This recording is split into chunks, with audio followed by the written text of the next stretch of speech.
It's very interesting that Professor Domhoff has done an in-depth study on the power elite.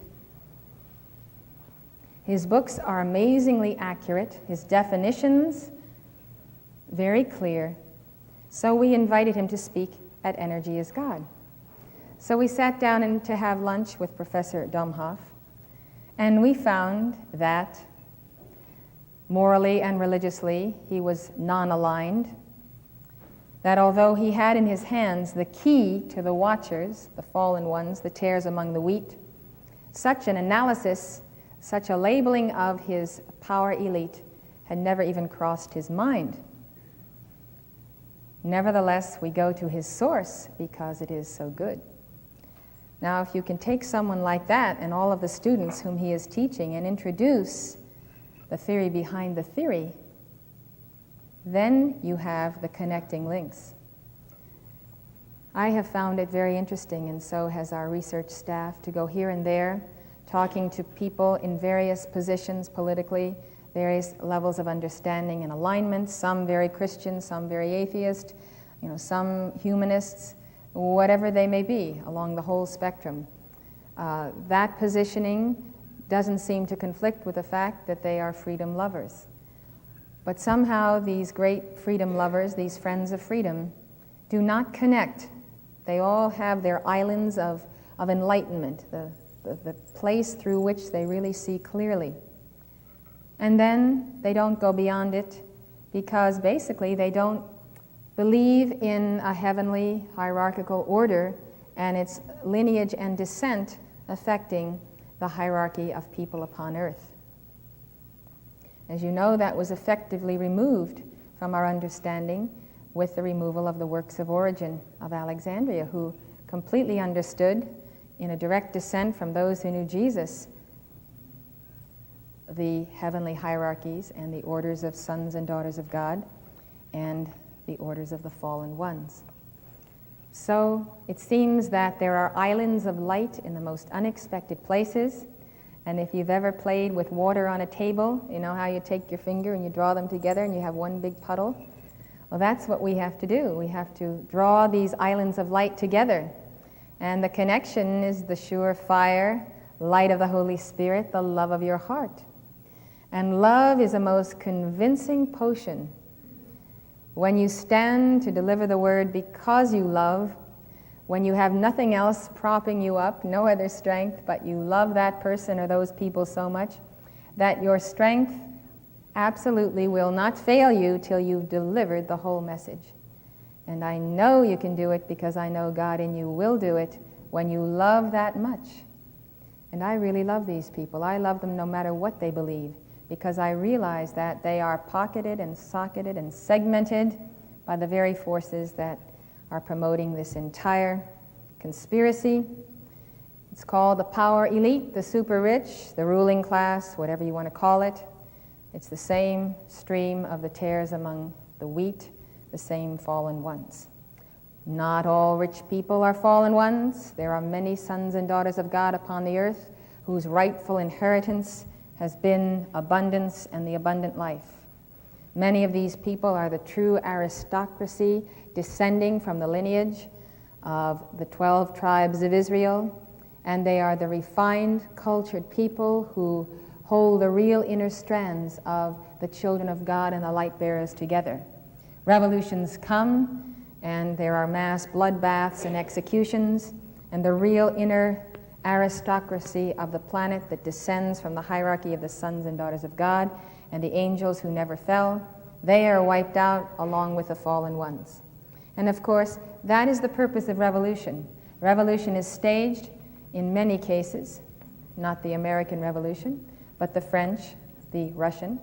They are staged by the extremes of right and left, relative good and evil.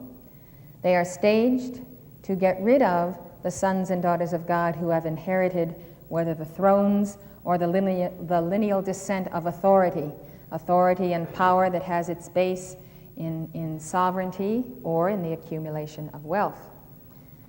This is what the fallen ones do. They will create revolutions, and they will murder entire thousands and millions of their own seed of the wicked.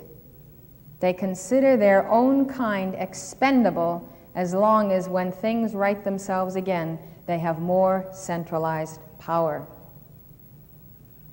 And there has been immense manipulation of this kind in the First and Second World War. The public be damned, the public is expendable, and wars are used to confuse who is on whose side. The fallen ones will persecute their own kind to make themselves look as though they are the champions of the light.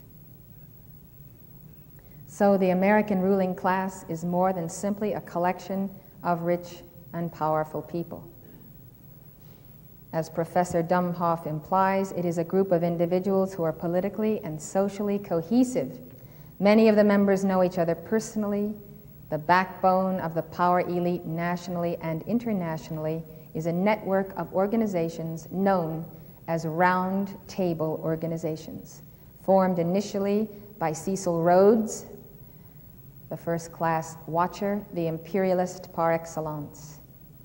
He once lamented to a friend, quote, "The world is nearly all parceled out, and what there is left of it is being divided up, conquered, and colonized. Think of the stars that you see overhead at night, these vast worlds which we can never reach. I would annex planets if I could. I often think of that." It takes a Luciferian to make a statement like that. His immediate goals were more modest, however. The original purpose of the Round Table groups, obviously the perversion of King Arthur's court, was to federate the English-speaking nations and then the world in essence. He desired to form a world government. The money to carry out the scheme came from Rhodes' exploitation of the gold and diamond mines in South Africa and Rhodesia. He carried this out with financial backing from the Rothschilds.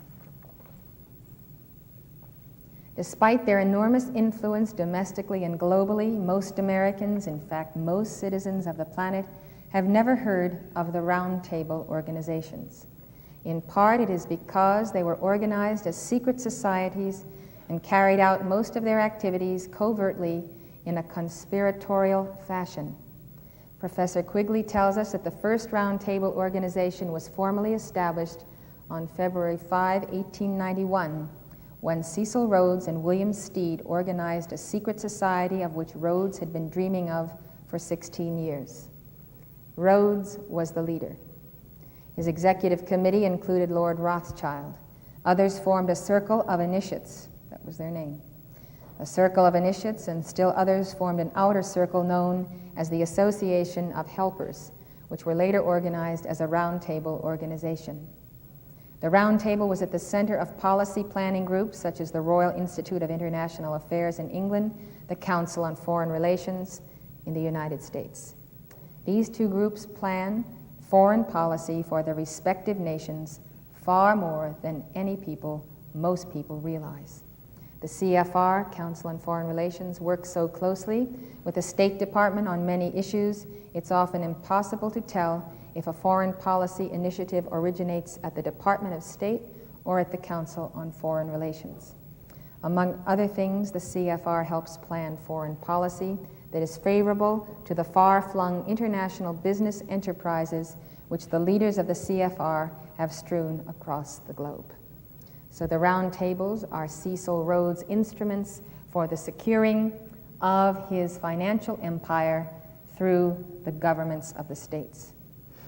Other Round Table organizations which appeared were the Institute of Pacific Relations, which set up branches in 12 countries, holding territory in the Pacific area, as well as a variety of other organizations, including the Bilderberg Group, Pugwash Conference, and the Business Round Table.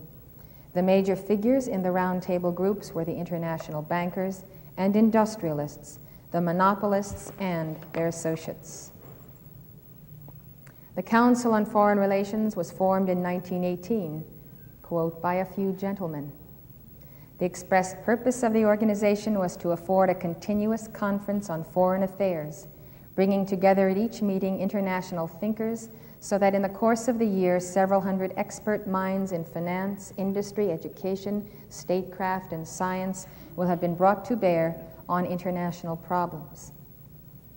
We see then that it is a shadow government, and it is occupied by international figures who then become the shadow government for all nations, controlling and protecting multinational corporations in all nations.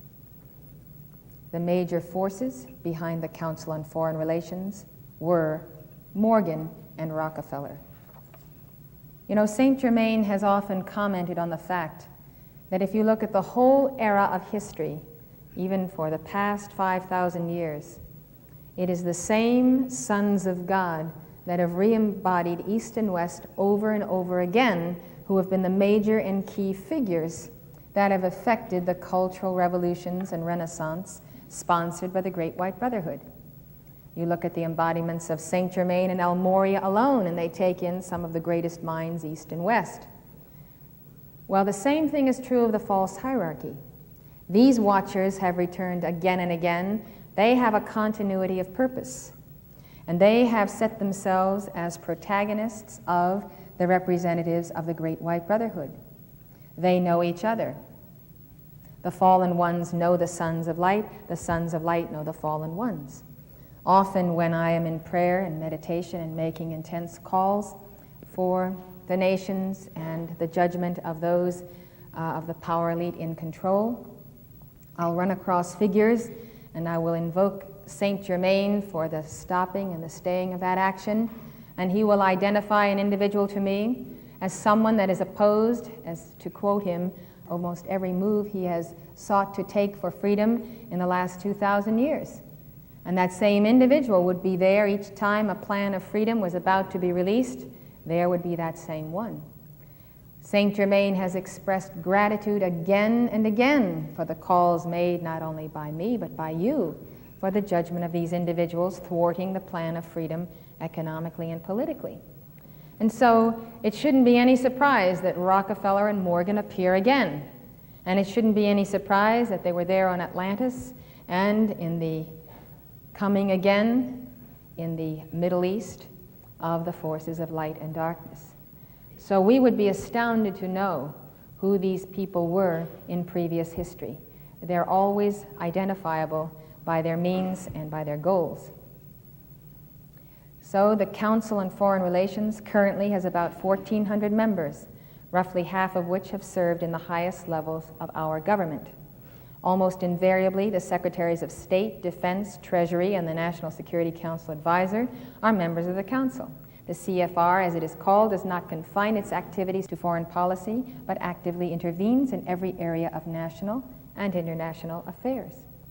Our population-controlled policy is just one example of a single policy decision which had national and international significance of such a far-reaching influence that it touched lives in areas as urban and advanced as Manhattan and as backward as the most undeveloped areas of Africa. The population control policy. The CFR, key members of the Council, and a constellation of other policy planning groups played a role in development, popularization, and adoption of our population control policies. The leading establishment figures in population control lobby were John D. Rockefeller III, General William Draper, and Hugh Moore, all leading CFR members. The primary reasons they sought the population policy were economic and hence political. This was the angle used to sell the policy to Congress. Behind the erstwhile establishment concern for the well-being of the underprivileged who would be hurt by overpopulation was a desire to sustain a more or less static society in third world nations, unaligned nations, nations not totally controlled either by the forces of communism or international capitalism. Population growth would bring dynamism and that nasty word, nationalism, independence, community of the Holy Spirit, a desire to develop the inner potential and identity and to move forward with a group karma. The likely outcome was that 1, the people in a foreign land might want to use their own resources and on their own terms. And 2, internal nationalist drives might dictate a domestic course of policy far different than what the CFR was hoping for. Thus, under the idea of saving the world from overpopulation and themselves from economic and political trouble, the power elite used all their resources to convince the public that there were too many of us. As a result of their actions, which ultimately influenced the Supreme Court, abortion became a constitutional right. It is probably one of the most far-reaching and deadly policies that has totally fooled the best of us. It has fooled freedom lovers right and left, and the children of God think they are being merciful and compassionate in limiting their families and in killing offspring who are not the very best of specimens. Behind abortion, then, is the issue of the population control of the watchers. Unlimited multiplying and replenishing of the earth spells the death to the seed of the wicked. This message has to be shouted from the rooftops. The control of the people of God has been mass sterilization in India under that watcher, Indira Gandhi. Mass sterilization, tampering with the powerful energy of the seed of Alpha, the limiting of the incarnating souls in that holy land. Argument upon argument taken up by the children of God in defense of the seed of the wicked. There has never been a century that the seed of the wicked has not tried, and in many cases succeeded, to use you and me as the mouthpiece for the justification of their wickedness. It is totally unbearable to me to think that 5 million babies in America are not here because the people have swallowed the whale. And I'm determined that we're going to do something about it.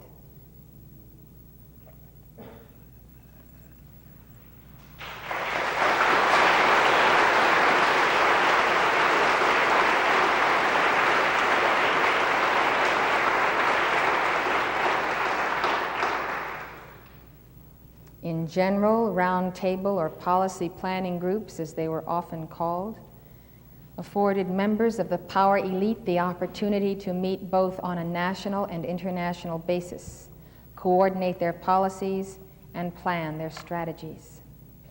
Policy planning groups now occupy the central and the most important position in the policy-making process in America. They bring together people at the top of the corporate and financial institutions, the universities, the foundations, the mass media, the powerful law firms, the top intellectuals, and influential figures in government. They review the relevant university and foundation-supported research on topics of interest, and more importantly, they try to reach a consensus about what action should be taken on national problems under study. Their goal is to develop action recommendations. Policy planning groups see to it that the goals of the power elite are ultimately translated into government policy. Policy making is often a complex process requiring the coordination and the cooperation of wealthy individuals who can supply funds during the research phase, foundations who also provide funding, and universities and think tanks who actually research these policies. Then the recommendations are evaluated by the policy planning groups, who present them to government commissions and councils on one hand, and the national news media on the other. The government councils prepare reports and policy recommendations within the legislative framework, and the news media focuses public attention on the policy recommendations. The combined impetus of the media and the government councils converge on the executive branch, the congressional committees, and/or the Supreme Court in order to see that their ideas are finally enacted into law. The amazing thing about these fallen ones is their technique of organization from the top to the bottom. Saint Germain's major attention at this conference is on the organization of the light bearers, their unification by enlightenment, and they're working together in concerted effort in their own round tables, if you will, in their own committees around the face of the earth, coming together to study and discuss and have dialogue on these issues, which forces you to do research and draw conclusions. So often our ideas on politics and economics are so terribly vague that if someone puts a question to us, would you be for this or would you be for that? We have no idea because we have not studied what is behind the issues.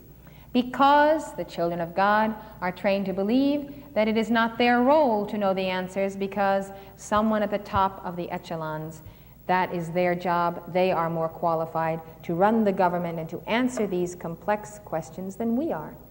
And that is the aura of ability that the Luciferians put out, and the children of the light accept it. And they don't realize that their own hearts and the purity of the heart is the best government, the best key to government. That people who have too much intellectual knowledge without loyalties to freedom, to light, to God, always make the wrong decisions, whether knowingly or unknowingly.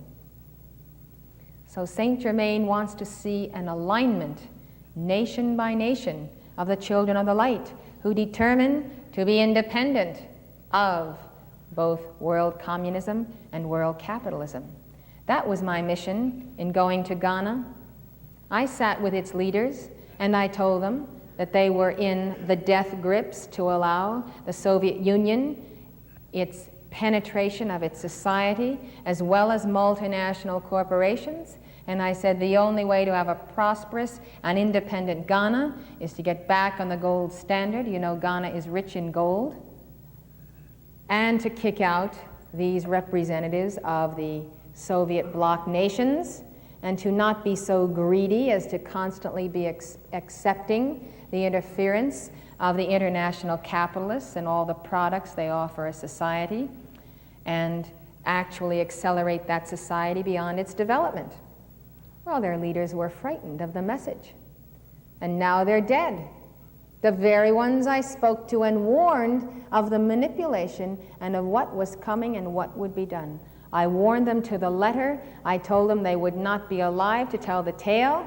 I warned them of their personal corruption, their division among themselves, and they did not listen. They did not heed the message of the Ascended Masters. And that was only a year and a half ago. How quickly karma descends. Yesterday, while you were decreeing, I had a phone call from Adolphus Tolbert, who is the son of the president of Liberia, who had been calling us during our Easter conference asking for invocations. And he said, I had to call you and tell you, by the grace of Almighty God and the Ascended Masters, Liberia is united. We have peace and harmony and hope.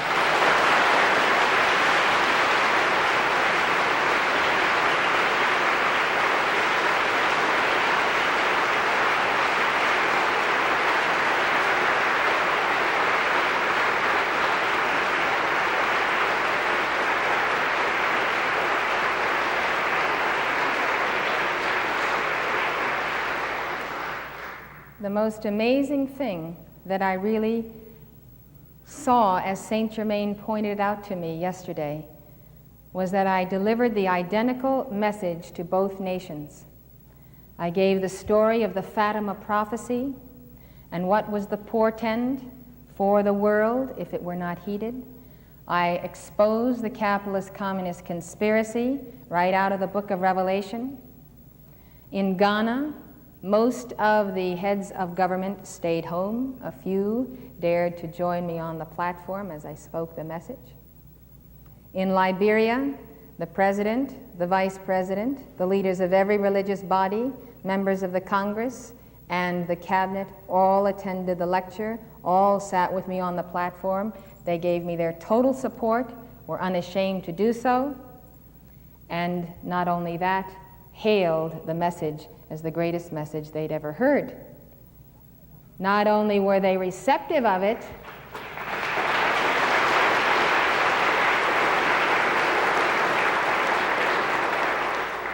but they became Sheilas.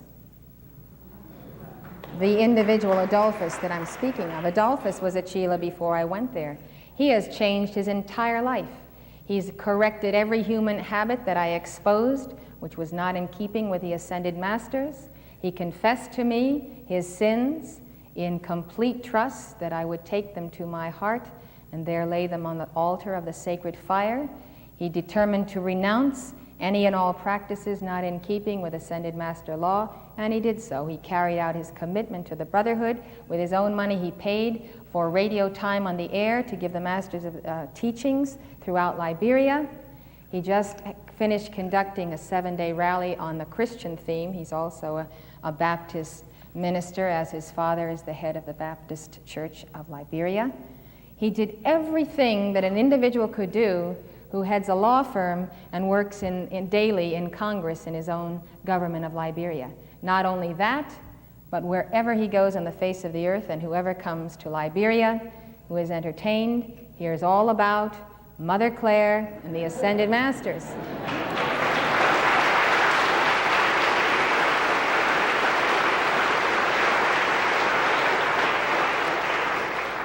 I'm telling you this for a very important reason. A true Chela of the Ascended Masters has protection. But individuals who try to use the messenger or the Ascended Masters to prop up their own human personalities, their human ideologies, and to cover over their sin and appear sanctified before the people, these are the ones who receive the judgment. So here are two nations of Africa. One literally leveled and destroyed. The other, Liberia, suffered rebellion by certain elements of communist origin, but by the prayer and intercession of this body, as well as the prayers of Adolphus and others in that country, that has been set aside. The political prisoners who were imprisoned for starting these riots and causing these millions of dollars of damage have been granted clemency by President Talbert. They have written him letters of praise saying they will work in and with the government, and they are united and stand. Now Adolphus knows that they have socialist leanings and that there are still individuals in the country who have communist or Marxist goals. But nevertheless, there has been a return to unity, and he is at peace, and he says, I feel you with me every day and every hour. And I am not only with him every hour, but with every true Chela. But when Chelas begin to compromise, they lose not only the messenger's backing, which only comes from the Great White Brotherhood, but they lose all of the Ascended Masters' backing. So Saint Germain has a great strategy. There are still nations upon this planet who are unaligned. They're not totally taken over by communism. They have sons and daughters of light in their governments, and they're not taken over by the international corporations. It is Saint Germain's desire to head off the conspirators at the pass. Head them off at the pass, he says. Get there first and plant your amethyst jewel. All you need is 2 or 3, but you need it nation by nation, and there are nations across the face of the earth who have awakened rudely to the reality that the United States government is no longer the friend of freedom or the watchman on the wall of world freedom. And so those nations are sitting stranded, wondering what they're going to do. I'm going to give you a list of these nations, not at this moment, but later on today. And I'd like us to get into our own roundtable discussion groups in this coming 2-week seminar and sit down and consider who among us is able and willing to go to these nations. All you need is a pillar of intense violet fire in the center, and you have begun the process. Obviously, it's going to take more than that, but it is the beginning, and without it, they are just a field day and a heyday for manipulation. So I have a few more points to expose, But I want you to keep in mind that there is a strategy and there is a path of victory.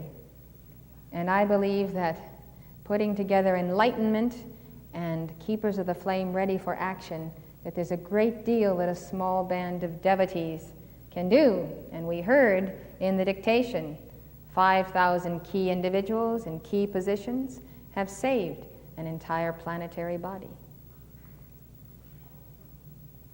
Now, the control of the media, as you know, is absolutely essential in translating policy recommendations into government policy or law. The power elite has a firm control on the media. 3 private corporations, CBS, NBC, and ABC, determine what the people will see and hear about the world. They feed the 600 local TV stations with 90% of the news and entertainment that is broadcast. Most of the nation's 1,748 daily newspapers receive their news from AP and/or UPI wire services. The 10 largest newspaper chains account for 1/3 of the total newspaper circulation in the country. Television, for example, broadcasts the values of the elite.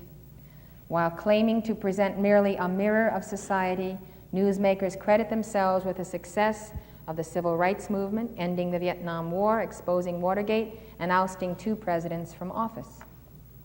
The Trilateral Commission is the policy planning group that is influencing our lives in an extraordinary way.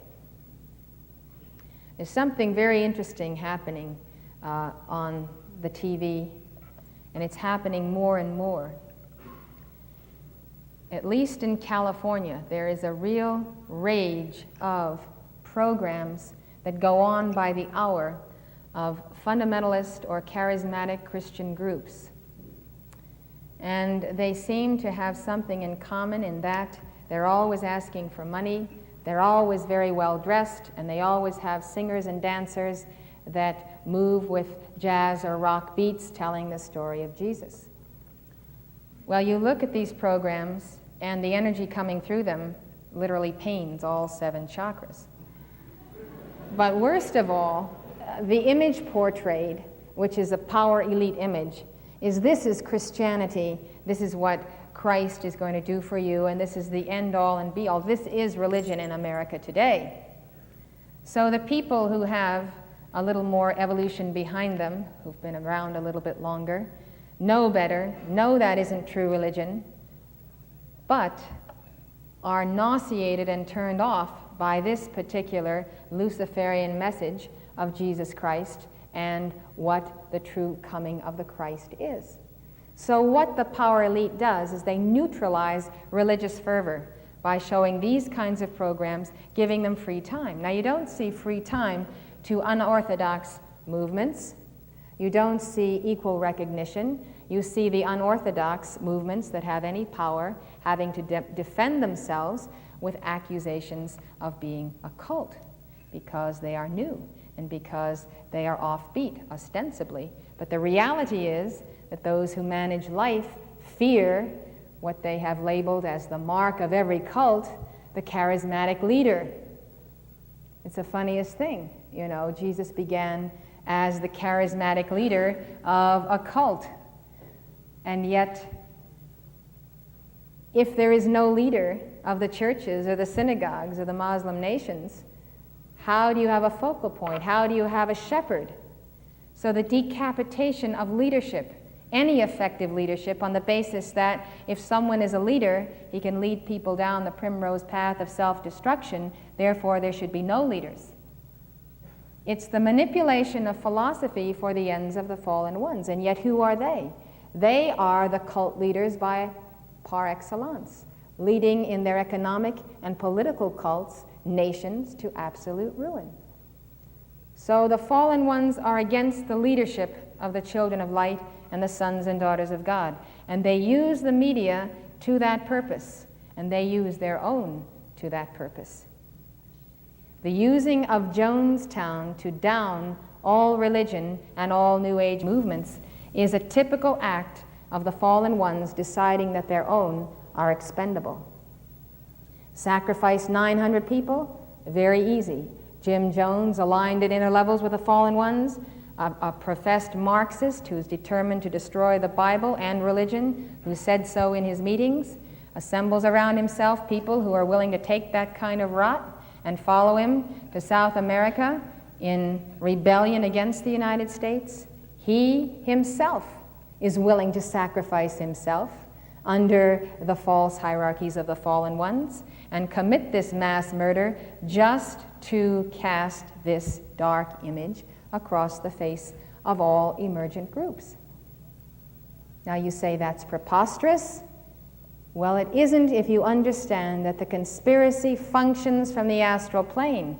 It functions in a hierarchy and an order that is the false hierarchy, antithesis of the Great White Brotherhood. These individuals are not only in embodiment, they're out of embodiment. They use each other and they're pulling the strings. And the interesting mark of Jim Jones is that he's a pal of all the liberals. A pal of all the liberals. Interesting, isn't it?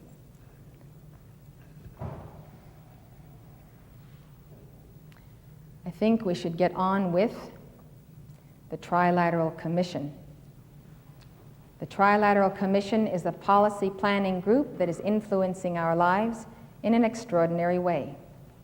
Formed in 1973 by private citizens of Western Europe, Japan, and North America to foster closer cooperation among these regions on common problems. That is its stated purpose. The organization came into being at the suggestion of, guess who? David Rockefeller. The Trilateral Commission has about 200 members who come from each of the 3 trilateral areas. The Trilateral Commission and the Council on Foreign Relations have a more than ordinary relationship. David Rockefeller, the chairman of the Council on Foreign Relations, also serves as a director of the Trilateral Commission. Makes the whole thing sound like if you could just isolate and call to judgment the fallen ones and cut free the sons and daughters of God, the Battle of Armageddon will have been fought and won because the same people and the same few people are there. Cyrus Vance, a Trilateral Commissioner, served as the Vice Chairman of the Board of the Council on Foreign Relations. Other members of the Trilateral Commission who served as either a director or an officer on the Council of Foreign Relations or on one of their important committees are W. Michael Blumenthal, Zbigniew Brzezinski, Hedley Donovan, Paul Warnke, and Richard Cooper. Prior to resigning in order to become National Security Council advisor, Zbigniew Brzezinski hand-picked the 200 members of the Trilateral Commission, which some have described as the closest thing possible to a board of directors of the world. A board of directors of the world.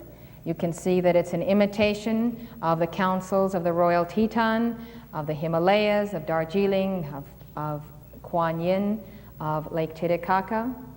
It's the formation of a hierarchy, point counterpoint, of the inner hierarchy of light. The Ascended Masters say that the light bearers, the children of God, the sons and daughters of God, are the real rulers of the earth. At inner levels, the people of light are the ones whom the Ascended Masters accept as having authority for the earth and her governments. And if they could just get these children of the light to make daily calls on what they want to happen in the governments and in the nations, those calls are the calls that would be honored. It's a question of realizing your worth and who you are and assuming your role and taking the responsibility of studying the issues, deciding which way an issue should go, and then casting your vote by dynamic decrees. Your vote will be heard because you serve under the 14 Ascended Masters who govern the destiny of America. So these 200 members of the Trilateral Commission are the antithesis, the false hierarchy opposition to the 14 Ascended Masters and all of their committees of ascended and unascended Chelas. Members of the Trilateral Commission are among the top executives from such firms as the Bank of America, Chase Manhattan, Exxon, Caterpillar Tractor Company, Coca-Cola, Hewlett-Packard, Sony, Fiat, Datsun, and Toyota. The media, labor, senators, congressmen, and educators are also well represented in the Trilateral Commission. The place that the Trilateral Commission is best represented, however, is in the executive branch of the U.S. government. the President, the Vice President, and no less than 17 others who have recently been a part of the Trilateral Commission. Former members of the TC who resigned to go into public service, quote, include Jimmy Carter, Walter Mondale, Zbigniew Brzezinski, the National Security Council advisor, Cyrus Vance, Secretary of State, W. Michael Blumenthal, the Secretary of the Treasury, and Harold Brown, Secretary of Defense, all educated by the power elite. It makes little difference whether an individual is a first-class watcher, a second or third-class watcher, or a child of God who has sold his soul to a watcher, or a laggard that was part of the sinking of Maldek, or any other evolution. It really doesn't matter where you came from as long as you're mouthing the ideology of the watchers. So it's not a witch hunt of who is who, but where the individual is aligned. That message given to Ezekiel that the wicked should be challenged and rebuked for their wickedness, else their wickedness would be upon the prophet, and that the righteous should be rebuked for their sin, and so their repentance and their survival as a soul would also be upon the head of the prophet.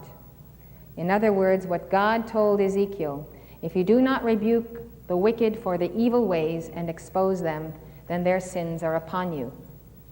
And if you do not rebuke the children of God for their unrighteousness, then their unrighteousness is upon you. That is a very hard saying.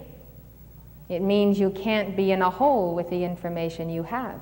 Not only do you witness to the truth, but you stand before the wicked or the disobedient children of God, and you tell them what they are doing wrong. And if they still persist in wrongdoing, then it's no longer your karma. You have done your duty. But if you fail to tell them by publishing the word, by giving lectures, by writing letters to the newspaper and your congressman, by talking to one another, if you fail to expose the lie, then the sins of the liar are counted in your karma. That's the path of initiation and the ruby ray. So whether these individuals are children of God, misguided, misaligned, and rebellious, or whether they are the original seed of the wicked, it doesn't matter. You don't have to know. You just have to know the type of vibration that comes forth from a fallen one or from the people whom he has indoctrinated. When you contact that vibration, it must be rebuked and exposed, and the individual embodying it must have the opportunity to choose this day whom he will serve. The trilateral coup of capturing the executive branch of the American government was perhaps the worst-kept secret of 1976. Articles in the respectable press joined the publications of the far right and the far left to cry conspiracy. The Atlantic Monthly published an article called The Trilateral Connection, and another called Carter Revealed He's a Rockefeller Republican. Economics professor Murray Rothbard asked, was Jimmy Carter named a member of the Trilateral Commission as soon as it was formed because Rockefeller and others wanted to hear the wisdom of an obscure Georgia governor? Were all the trilateralists in the Rockefeller Foundation and the Coca-Cola people chosen by Carter simply because he felt that they were the ablest possible people for the job? Or are there more sinister political, economic interests involved? Soon after Jimmy Carter took office, he warned us that hard times were upon us and that we were going to run right into an energy crisis if we didn't quickly adopt a national energy plan of his design. Create the problem and use it to centralize more control in the hands of the power elite. His plan was characterized by enormous taxes and massive government regulation. Not that both didn't already exist, but in this case, if passed, they would be carried to such extremes as to bring about total control by the elite. You watch every decision that he makes and you trace the decisions of the past. Knowing what I've told you today, you will see that these decisions are the implementation of one world government, international economic control, and international economy, and the fastest possible destruction of freedom in the United States of America.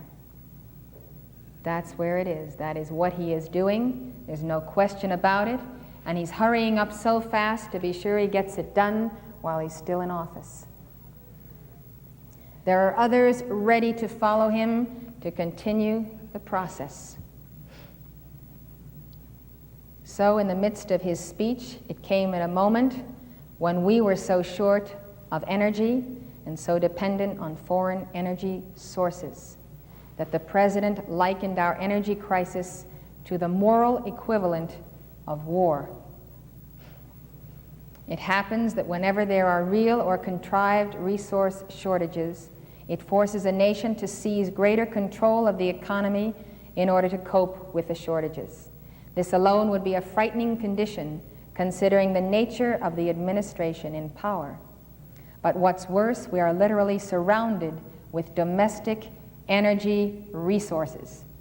This is another one of the entrenched lies of the power elite. They have convinced the children of the New Age movements, that the earth is shrinking, that we're running out of everything, and that the most important thing to do is somehow feed the poor and limit population, etc., etc.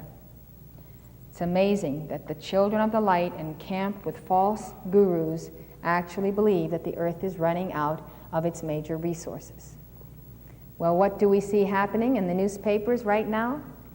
Alaska is buying full-page newspaper ads to complain that they have 20 centuries worth of energy resources, but that they are not being developed because the government is preventing the development of many of them, which it says are on federal land.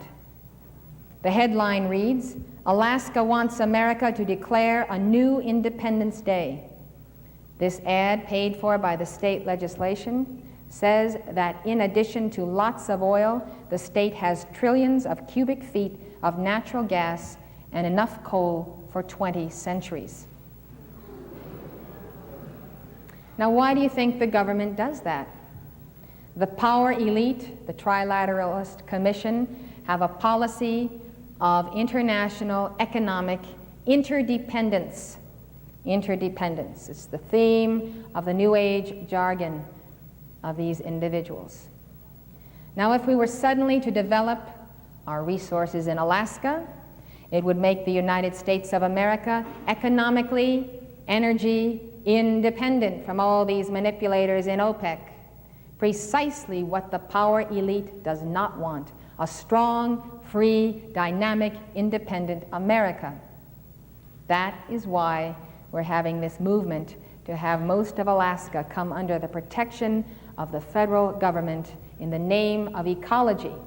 While we protect the wildlife, we are willing to throw away the souls of our people and the soul of our nation.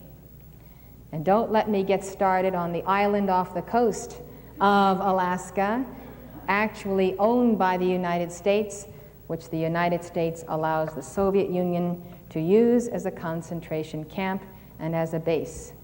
It's what island? Wrangel Island. Wrangel Island. I'm sure if somehow the power elite could justify giving Alaska to the Soviet Union today, they would do it. Well, Alaska isn't the only area where the U.S. has great domestic energy deposits. We have known reserves of about 40 billion barrels of oil offshore in the Baltimore Canyon zone in the Atlantic. About another 40 billion in a rare II ecological zone near the Continental Divide. Both of these are not being developed due to environmental regulation and red tape. Yearly, the United States burns about 80 quads, or 80 quadrillion BTUs of all forms of energy. In pressurized zones off the Texas coast and the Gulf of Mexico, there are between 20,000 to 100,000 quads of natural gas. But most astounding, we have at least 6,000 years worth of coal. Most people believe the only way to use coal is to burn it. And we remember the olden days of the delivery of coal and all the dirt and soot and how messy it is, and maybe the oppression of coal miners, and it sounds like the worst way to go in energy. But this isn't true. Coal can be processed into crude oil or gasoline. Although the question seldom arises, why don't we turn our coal into gas? The usual answer is, we lack the technology. Patiently, petroleum engineers explain that the Germans are the leaders in coal gasification technology. This is true in one sense. But what most people don't know is that the Germans bought the technology from Standard Oil of New Jersey in the 1930s. This technology assisted German industry to an increase in its domestic oil and gas production from 300,000 tons of natural petroleum and 300,000 tons of synthetic gas annually to 6.5 million tons of oil annually, 5.5 million using the Standard Oil technology alone. From the days of John D. Rockefeller and J.P. Morgan, the legal monopolists in our political system have become ever more centralized and totalitarian in their methods. Consider for a moment the legal monopoly that was developed during the last century and perfected and enlarged upon on an ongoing basis. It was, as both Lenin and Professor Anthony C. Sutton have pointed out, the robber baron scheme of John Rockefeller, the socialist plan under a different label. The only difference between monopoly capitalist and socialist is merely the identity of the group controlling the power structure. We've said that earlier, we say it again because it's your point of the conveyance of the torch of the Goddess of Liberty, the torch of illumination. Since no one can benefit from that vast amount of profit that socialism brings to those who run the enterprise, their drive must necessarily be for power and control. Thus, they need the cooperation of the state. In the Soviet Union, this takes the form of state socialism, is the Soviet Union's brand of control. In the United States, it developed as corporate socialism. Corporate socialism is nothing more complicated than the development of a political and economic relationship between corporations and government to the point where the line between the two becomes indistinct and the owners and directors of the giant corporations direct the government even though they are not elected.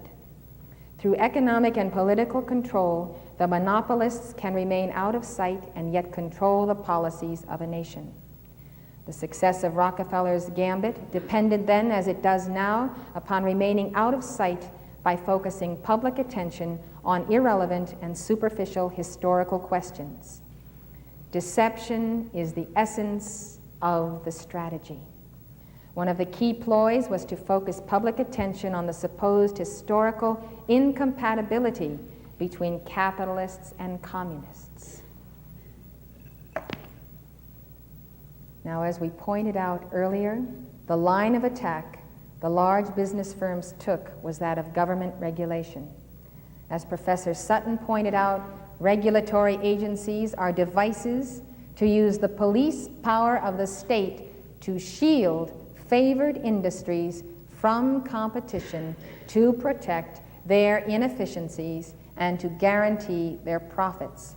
Consequently, those who hold the few legal monopolies of financial and industrial control profit at the expense of all others in society. Just as a little side point, I'd like to mention that everywhere I went on the media on last year's stump, I was asked, sometimes sincerely and sometimes with great condescension and rebuke by the interviewers, about churches amassing great quantities of wealth and milking the people of their supply, and the need to have them no longer be nonprofit, etc., etc.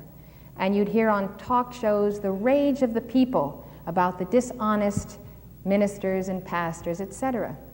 But you never heard an outrage about the multinational corporations or Rockefeller or the control of the federal government by these monopolies, or the fact that we, by the sweat of our brow, are subsidizing these monopolies and multinational corporations. The lie cannot be that concealed. There must be something more. The lie must be a national hypnotism, which I said before must be pierced by the power of the Trinity. In the Trilateral Commission, we see the most obvious and most complete marriage of the corporate socialists and the government in our nation's history. Jimmy Carter, a former member of the Trilateral Commission, in and of himself does not hold power, even though we think the President of the United States would, by definition, hold power. Instead, he administers power on behalf of others, which in this case are the financial industrial interests centered in the Trilateral Commission itself. First among equals of the Trilateral Commissioners is David Rockefeller. The Rockefeller family, as we just pointed out, has enormous holdings, not the least of which is in the oil industry. Although this is not well known, oil companies are in reality energy companies because they have holdings in coal and nuclear energy as well as gas and oil. They are also in the forefront of developing alternative energy technologies. So, since they all go back to Rockefeller or to these power elites, are they really going to develop an energy alternative that is going to bring America out of the crisis? Why, they have a track record of following those policies that will control and limit the people. Not having enough energy severely limits your mobility. And mobility is the sign of the Chila. And mobility has been all but stopped in totalitarian states. To limit how far an individual can go by plane or by car limits his ability to act for freedom. Among many other things, it destroys the economy, destroys the flow of goods and services. So by control of energy, you can pull the trigger on inflation, recession, and ultimately revolution. When do revolutions happen? Not when people decide they should happen, when the power elite decides that it suits their moment. If a revolution can come out where they have centralized more power and more authority, then they let it happen, just by a simple manipulation of Wall Street, the stock market, or the Federal Reserve. So here we find oil companies controlling alternative energy technologies. It is hard to appreciate the importance of this. I'll give you an example. Germany has very small oil deposits. Thus, without such technology as they bought from Standard Oil Company, Germany would not have had the oil and gas necessary to fight World War II. Standard Oil of New Jersey kept Germany fighting for years by giving it the technology it needed. Not only did they provide the technology, but Standard Oil subsidized the process. U.S. Ambassador to Germany William Dodd in 1936 wrote in his diary, quote, "Why did Standard Oil Company of New York send $1 million over here in December 1933 to aid the Germans in making gasoline from soft coal for war emergencies?" You start looking at that and you realize that behind Holocaust, behind the gassing of millions of Jews and the horrendous deaths of many others, is not merely the Nazis, but the people who backed the Nazis, the power elite in Standard Oil of New Jersey. That was in preparation for a real war, not the moral equivalent thereof. But if we do not develop our existing resources with a technology developed by an ostensibly American firm over 40 years ago, will we be just as surely defeated as if it had been an obvious war, as opposed to an unseen war? Why aren't we using that technology today? Has Standard Oil lost the recipe? Well, if they have, Fluor Corporation, located in Southern California near San Diego, is right at this time building 3 or 4 plants for coal gasification in South Africa for the South African government. They will make crude oil out of coal. The South Africans are quite pleased with this technology. For one thing, it's cheaper than nuclear energy.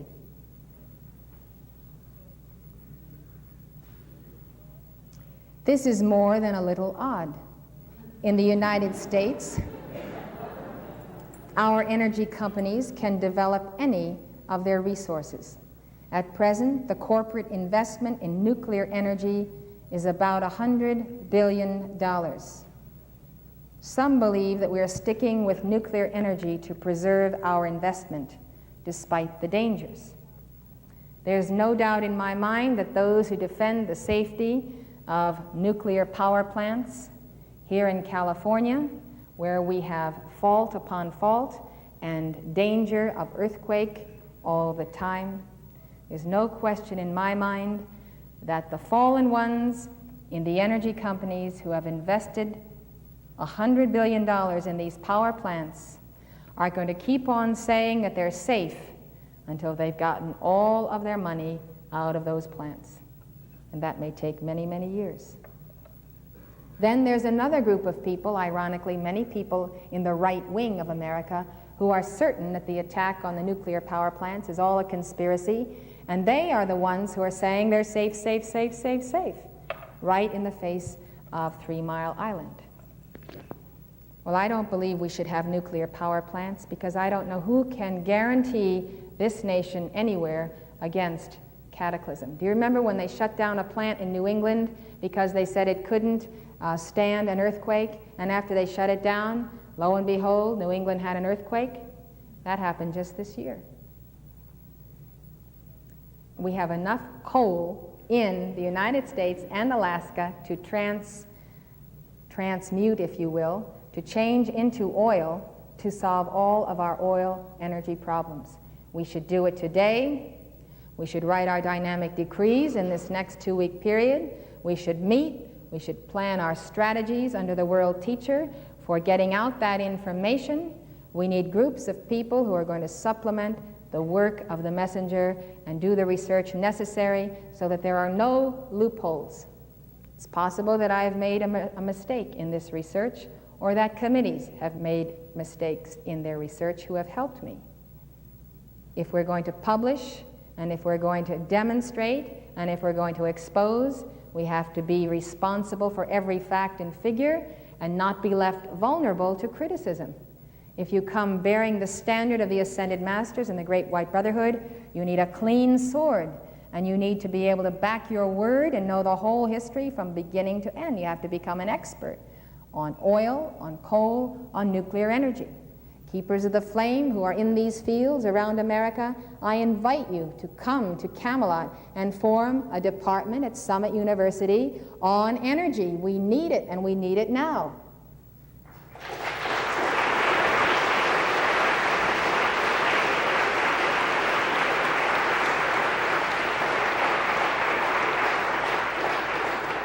And if you don't have any background in the field and you're ready to go to college, you might consider it, because the world is hanging on this manipulation of forces in the Arab world and OPEC, and it promises to do only one thing, and that is to get worse. And the Arabs justify their raising of crude oil prices on the basis that the dollar is becoming worth less and less. Well, those who make the dollar worth less and less have the same goal as OPEC, to have an international, interdependent economy and to level the United States and make her less than an equal on the world stage when she should be the leader and the shepherd nation of all. So for any other reasons than the safety of our people and the safety into the new age, I am interested in having all nuclear power plants shut down, because I don't trust the people running them, the people designing them, the people regulating them, the people that aren't there that should be guarding them from sabotage by enemies. I don't trust their ability to hold a flame or keep the flame around that much intense energy of alpha and omega. I'm too much aware of this generation of people who have had drugs, and I know the fallibility of their response mechanisms. I also know the fallibility of the designs and of the computers. And if all else goes well and they function well, what happens in Cataclysm when the earth is polluted for the next how many thousands of years? Because Cataclysm itself has exposed the power plant and its radioactivity to the elements, to the earth, and to whole populations. I don't think that the people of this planet have enough maturity on the path of initiation to handle nuclear energy, and I don't believe the Great White Brotherhood desires us to turn to it for peaceful uses. We have solar power, we have the conversion of coal and natural gas, and we have the untapped power of the sea itself. The ocean itself is an enormous focal point of energy. So that is my reason. And it doesn't go along with all of the reasons of other people that are demonstrating against the power plants. But for whatever reason, we have enough of a powder keg of the arsenals of nuclear weapons than to create a further point of vulnerability on our soil and the soils of nations. There's one thing about the fallen ones that you must understand, that as long as they are free and in the earth and able to amass power and enjoy it, they keep the earth running, and they keep the children of God as their slaves. But you know, the final judgment comes for them, and it's coming quickly. And in the final end, the last hours and days or century of their existence, it no longer matters if you keep the earth spinning. It no longer really matters if the whole thing blows up, because the rationale of these fallen ones is they're going to the last judgment, they pass to the second death, so when they've had their fun and enjoyed the planet for thousands of years at the expense of the light bearers, there's that moment of insanity, that moment of total cutting off from the heart or the feelings, when anyone among them could be the one that pulls the trigger, pulls the cord on massive explosions or nuclear war or the upset of power plants or whatever. It's like the madness of an Adolf Hitler. He is ready to destroy to gain power. And it reaches a point where the black magician becomes absolutely insane. Insanity in its first degree is the denial of God, Christ incarnate, and to desire to live outside of the Guru-Chela relationship. But it's in its end finality, insanity, is the willingness to destroy everything because you yourself are being destroyed. That is the equation that I see in nuclear energy and power plants. I simply don't trust the earth in its present state to handle it.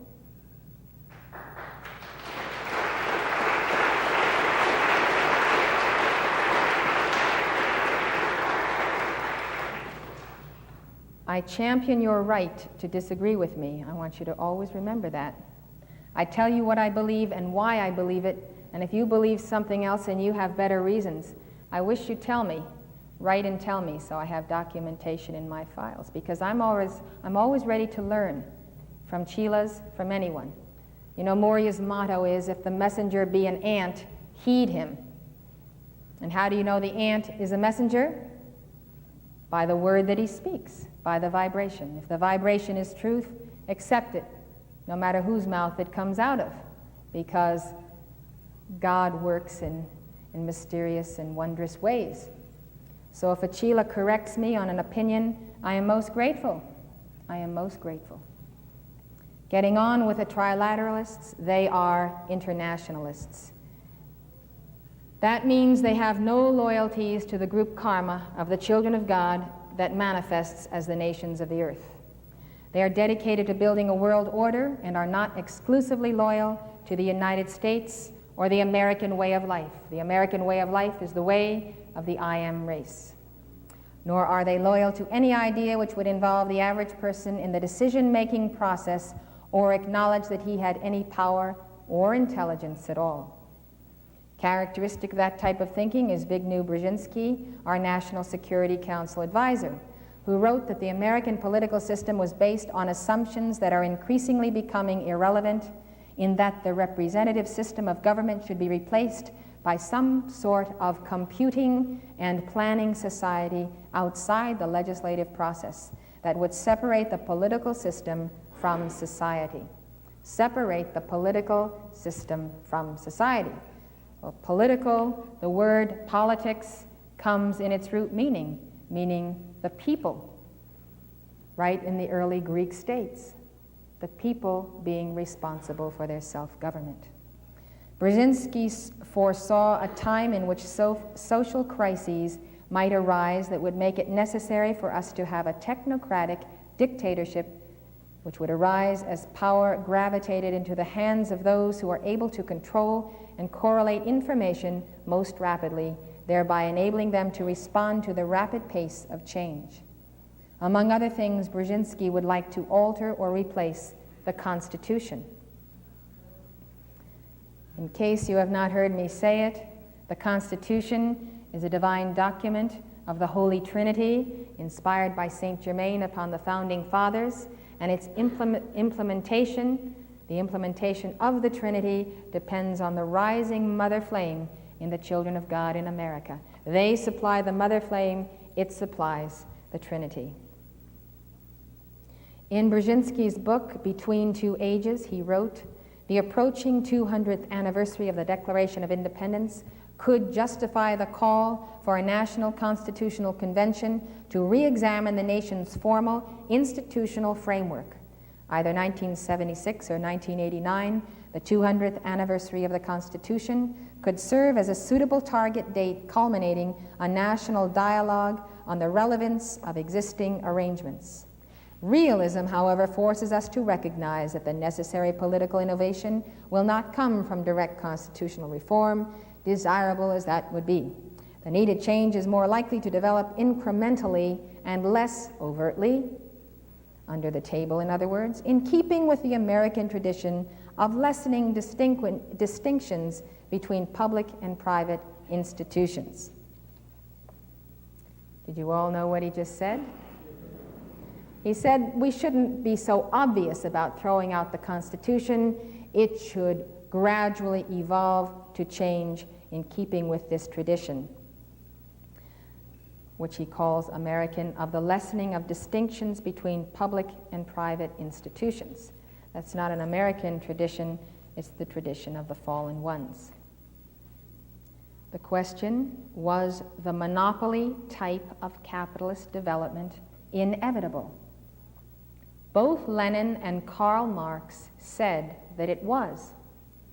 In his 3-volume work, Das Kapital, Karl Marx tried to explain the dynamics or the laws of motion of capitalism. In essence, he saw capitalism as one stage in the history of civilization which had forces inherent within it, contradictions that would unalterably, scientifically bring about its collapse. The only contradictions in capitalism are the presence of the fallen ones within the free market economy. Marx believed that the forces of social change did not proceed from ideas, but from the society's economic life and conflict between social classes. Societies past and present consisted of but two classes, the ruling class and the toiling, oppressed class. This class distinction was a constant factor in all previous societies.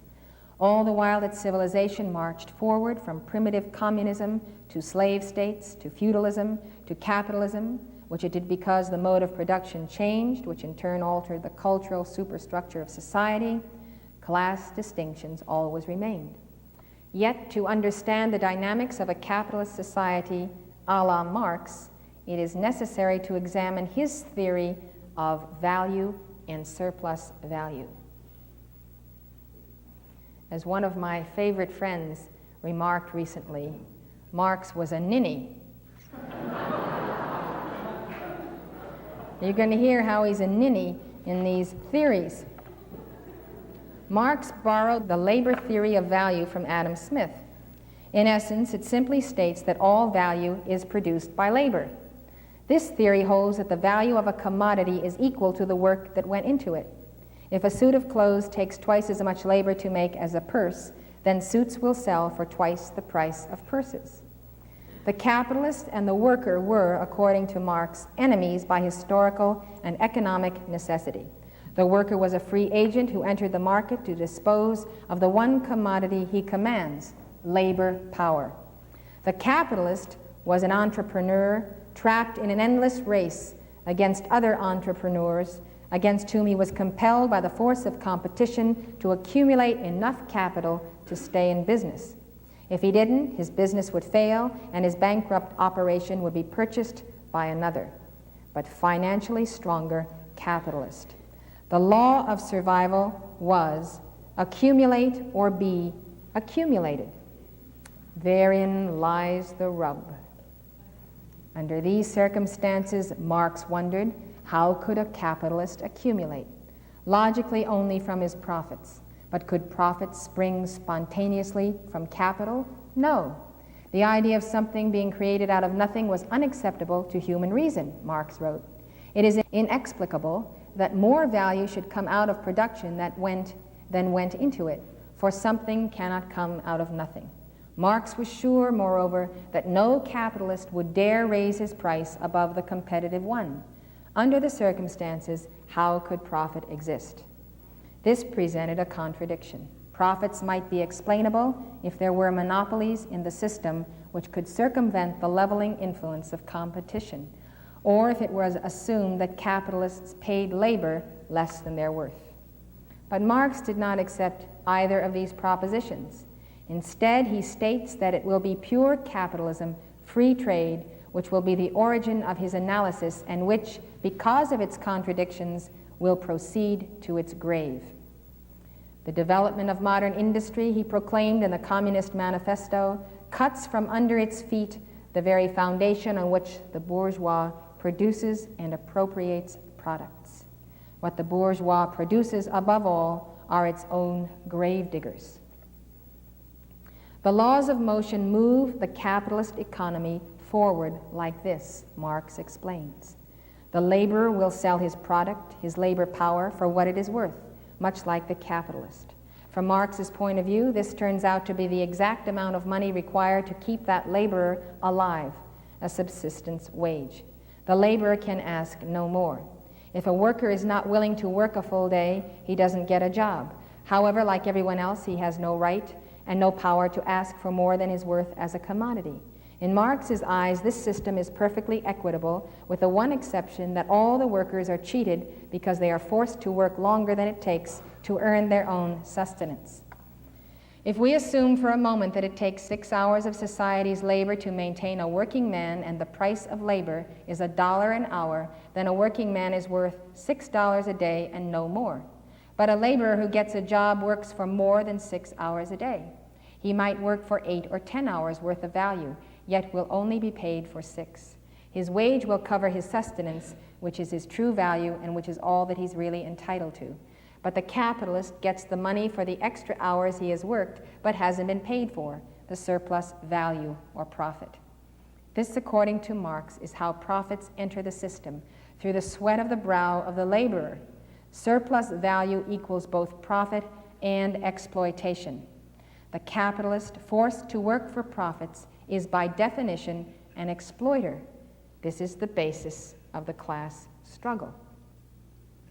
Now you know why Marx is a ninny. The capitalist is forced by the system to do this, however. He is merely obeying the laws which require him to stay even with his competitors. When wages rise, as they inevitably do, he must introduce labor-saving machinery to cut his costs and thereby maintain his rate of profit. If he doesn't, his neighbor will, and as a result, he will develop a competitive edge. It is suicidal for a capitalist to allow a competitor to get ahead, but when he does substitute machinery for labor, it narrows the base from which he can extract profit, and he finds himself thus on the horns of a dilemma. the capitalist is forced to substitute a non-profitable means of production, machines, for a profitable one, workers. It's only labor, not machinery, that will produce value, says Marx. In Marx's theory, when a capitalist buys a machine, he pays full value for it. If the machine costs $1,000, it will never produce for him more than $1,000 worth of value. It is only from living labor that a capitalist can realize a profit, and that from the unpaid hours of surplus work time. It's almost unbelievable to believe that someone could sit down at a table and think up this theory, and that all kinds of people ever since could believe in it as some kind of a metaphysical reality. It is only from living labor that a capitalist can realize a profit, and that from the unpaid hours of surplus work time. Therefore, whenever the capitalist reduces the number or proportion of workers he employs, he is in effect killing the goose that lays the golden egg. But this is exactly what he does. Furthermore, consumption declines as machines displace men, and the number of employed workers fails to keep pace with the output. Bankruptcies ensue, and a capitalist's crisis is at hand. Smaller firms go under, and workers are thrown out of work. Machinery sold on the market by bankrupt capitalists is purchased by the stronger capitalists for less than their true value, and then once again, after a time, surplus value, i.e. profits, appear, and the capitalist ship of state seems to right itself again. But it does so only to repeat the same crisis of competition, high wages, acquisition of machinery, replacing labor, the decline of surplus value, frenzied competition, and crisis. Each crisis is successively worse than the preceding one. All of this proceeds with dialectical certainty until the breakdown, which is inevitable. As a result of the capitalist crisis, Marx postulated that overproduction in capitalist countries would lead them to search for foreign markets, colonies, where investments in foreign trade would yield higher rates of profit. It was possible to earn higher profits in foreign markets because capitalists could compete in a less highly developed environment against inferior competitors and thereby yield higher levels of profits while also exploiting the availability of slavery or forms of feudalism which might be available in backward societies. The colonies would become by necessity captive markets for capitalist overproduction. This is the theoretical origin of imperialism. Finally, as machinery replaced labor, commodities would become cheaper and large concentrations of capital would drive out smaller ones. This would lead to the centralization and concentration of capital because of the advantages of size and competition among producers. As a consequence of centralization, fewer and fewer laborers would be employed. The growth of monopoly would reduce the demand for labor, and ultimately capitalism would create increasingly severe economic depressions. They would be accompanied by massive misery, oppression, slavery, degradation, exploitation. This would cause a revolt of the working class, a class always increasing in numbers and disciplined, united, organized by the very mechanism of the process of capitalist production itself. Said Marx, centralization of the means of production and socialization of labor at last reach a point where they become incompatible with their capitalist integument. That was a favorite word of Marx, the integument. It means a covering. This integument bursts asunder. The knell of the capitalist private property sounds.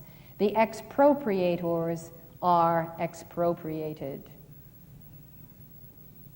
Now, Marx has endless statements such as these. Are his theories true? No, he makes several fundamental errors. First of all, the labor theory of value, which he borrowed from Adam Smith, is false.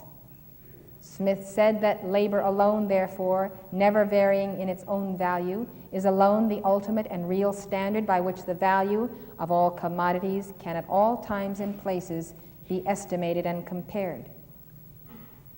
Marx incorporated a second erroneous concept, one which came from economist David Ricardo, who said, "The natural price of labor is that price which is necessary to enable laborers to subsist and perpetuate the race without either increase or diminution." History has proven both of these theories to be untrue. yet Marx's entire economic analysis is built on them. Can it be true that a worker is bound by natural law to a subsistence wage? During Marx's early years, the idea might have seemed plausible, but even in Marx's time, workers lived at more than a subsistence level. Then there is the premise that since labor is the only source of value, when there is an increase in wealth, all increase must rightfully belong to labor. Therefore, the rich get rich at the expense of the poor. This is true only if labor is defined in a very narrow sense, including only those who did physical work. Other people contribute to the good of society in ways great or small, doing work and producing wealth, and therefore must, in the broadest sense, be considered labor. A philosopher who does nothing more than conceive of a better way for all to live is creating conditions for all others to produce more wealth. Even though he may not have lifted a finger, he has in essence done work. Should he not be compensated, even though his contribution may be rather intangible? But Marx had yet another weakness, a misunderstanding of profit. In the days of a barter economy, men could exchange item for item. This was direct exchange, and presumably both parties were happy. In a money economy, people exchanged goods for money and then exchanged the money for other goods or services. This is called indirect exchange.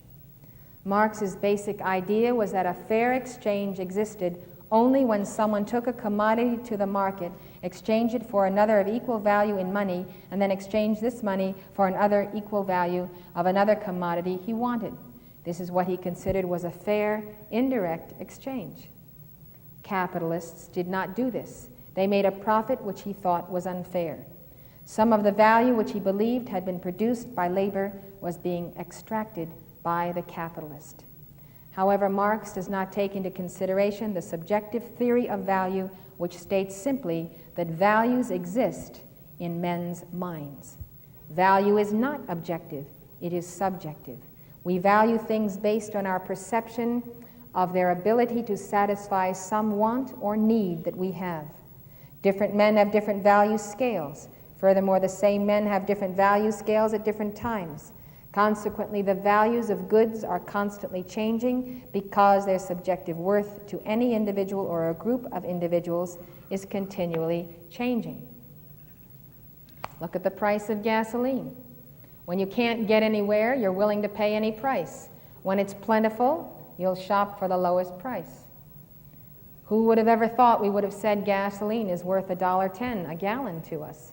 Well, it's worth it if you want to get somewhere and your mission is more important than $1.10 a gallon. You buy the gas and you get there. This is true with everything we have. Some people would pay $100 for a book by the Ascended Masters. Some people wouldn't pay anything. For everyone, the value is different, and everyone has a right to value things differently and to be willing to pay the price that he feels something is worth. If we examine mankind's behavior, we will find out that only men with different value scales can and do exchange for mutual advantage.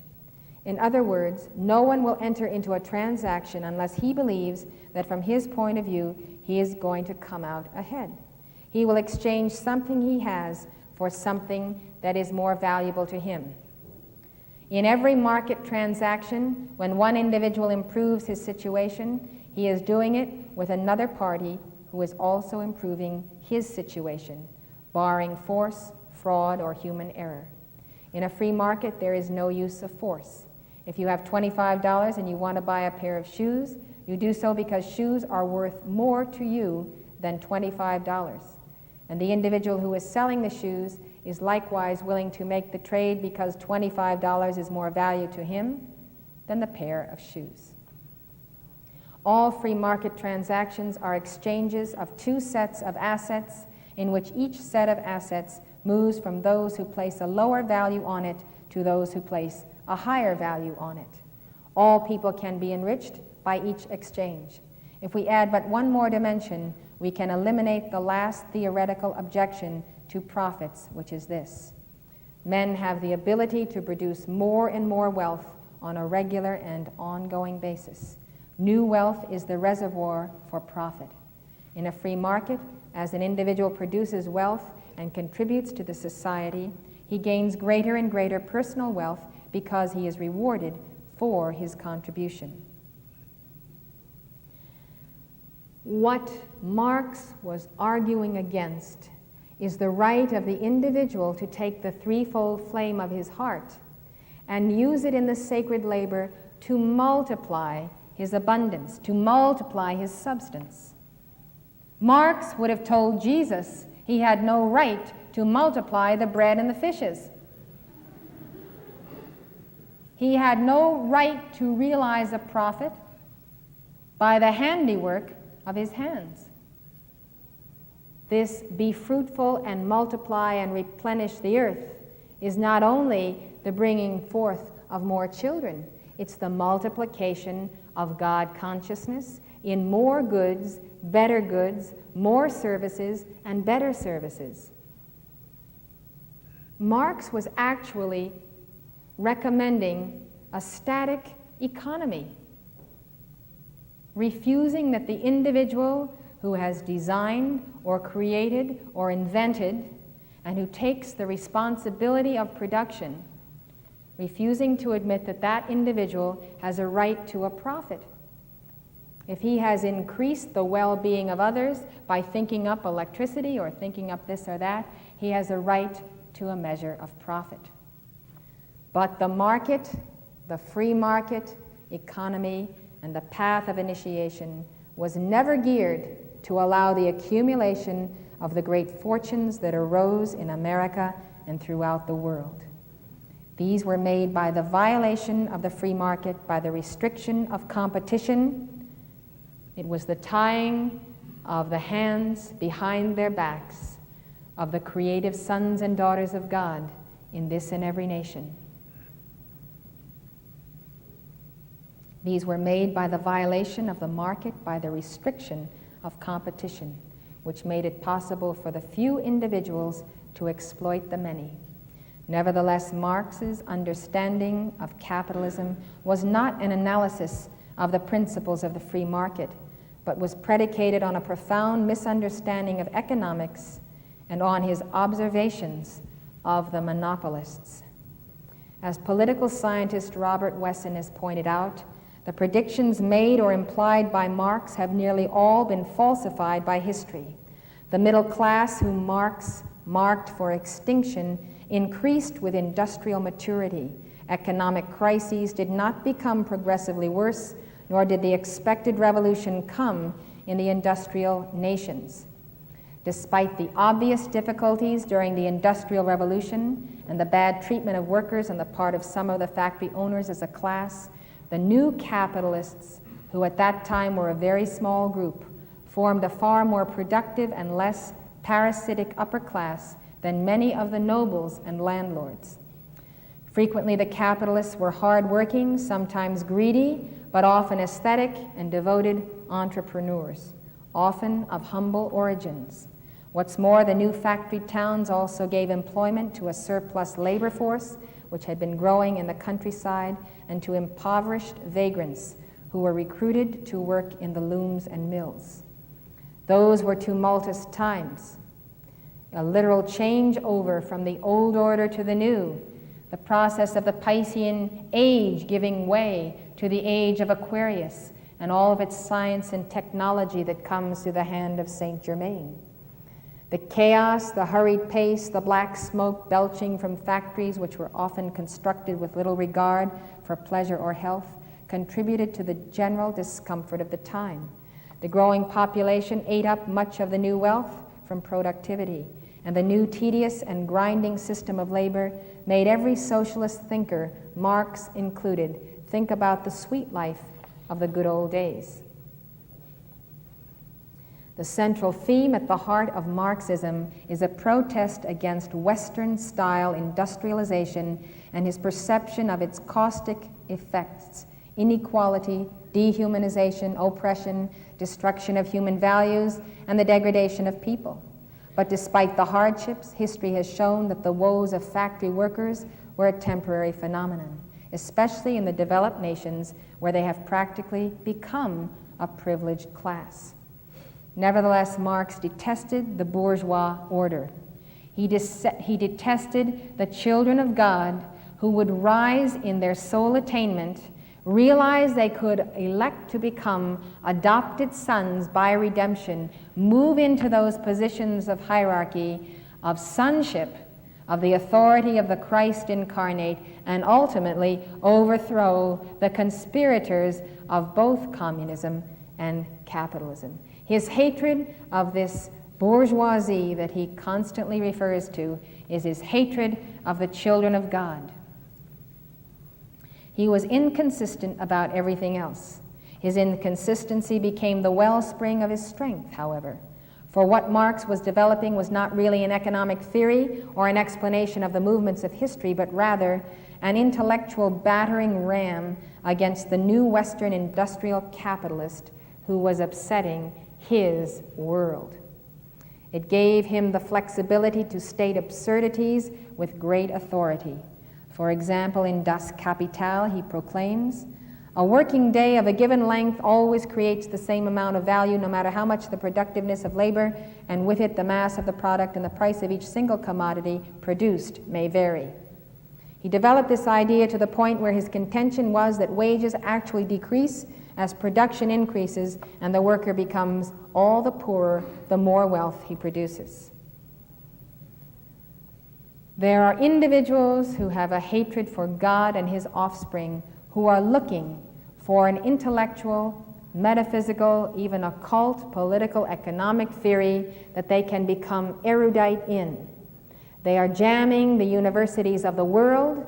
Marxist teachers are in the seats of authority. They train their students in Marxism, who become either perpetual students or teachers themselves, and they embody these theories of Marx today all across America, all across the African nations, and they don't lift a hand to become part of the working force of the nations to infuse the nation with the love of the Holy Spirit that comes through work.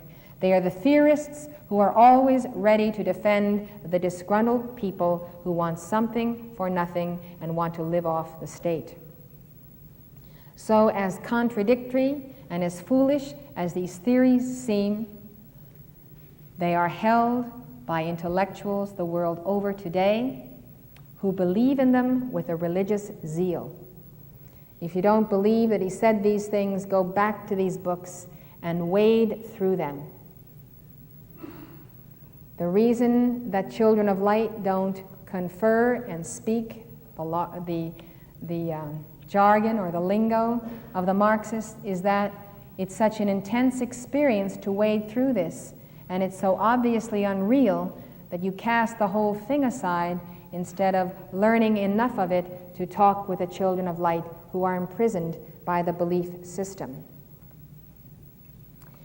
Marx was accomplished in the art of verbal manipulation, as was the serpent in the garden. He left a virtual arsenal of slogans and epithets for his followers to hurl at the enemy. But above all, Marx left a theory which had two graces which rescued it from historical obscurity. One, it had something for everyone, and two, most of his writings are unintelligible. According to a prominent socialist, Das Kapital owes much to its indigestible length, its hermetic style, its ostentatious erudition, and its algebraical mysticism. When studying Marx, it's possible to argue endlessly over just what he really meant, or to counter any criticism or interpretation with the words of Marx. Contained within his message, there is democracy and authoritarianism, individualism and theories for their reintegration into the social whole, determinism and voluntarism, materialism or idealism, freedom, discipline, you name it. Virtually anything could be Marxism. As Sidney Hook noted, no program of action was so foreign that it could not be brought under Marxian formulas. Why? Because the ends always justify the means, so you can champion any political philosophy if it's going to serve your means of the moment.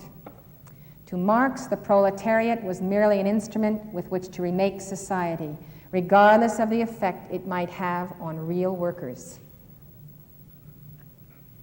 Neither Marx nor Engels were interested in the poor. They were the false hierarchs, the impostors, the hireling of whom Jesus Christ spoke. They come pretending to be the shepherds of the people, but when the wolf comes, they flee. They do not defend or care for the sheep. In the Communist Manifesto, they were called the social scum, that passively rotting mass thrown off by the lowest leaders of old society. In 1849, Gottschalk, a German socialist, said that Marxists are not earnest about the salvation of the oppressed. The distress of the workers, the hunger of the poor, have only a scientific, doctrinaire interest for them. In other words, they serve their ends of amalgamating power. In fact, Marx practically opposed a 10-hour workday bill proposed in 1850. In essence, he preferred to have children exploited in the factory with the hope that in the future they would become better revolutionaries. They were working 12, 14 longer hours a day. Here comes a proposal for a 10-hour workday, and he opposes it because he wants the children to be oppressed so that later he can use them in the revolution. A general prohibition of child labor, he wrote, is incompatible with the existence of large-scale industry, which of course was something Marx supported. Engels had the same outlook. In 1847, he thought it necessary to welcome the potato blight, which brought starvation to millions because it shook the established order.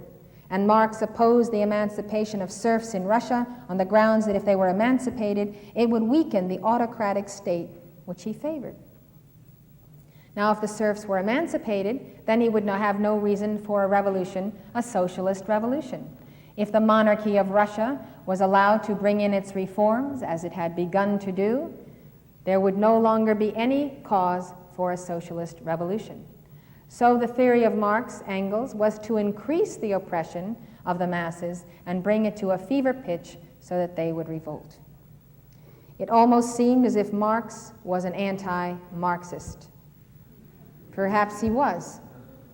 But in the 1870s, he dismissed his followers who were intoxicated by the rhetoric and hyperbole of his own words. All I know, he said, is that I am not a Marxist. Marx had become a reformist. In his inaugural address at the First International, Marx acknowledged the strength of capitalism and acclaimed the advances made by legislation, including the 10-hour workday.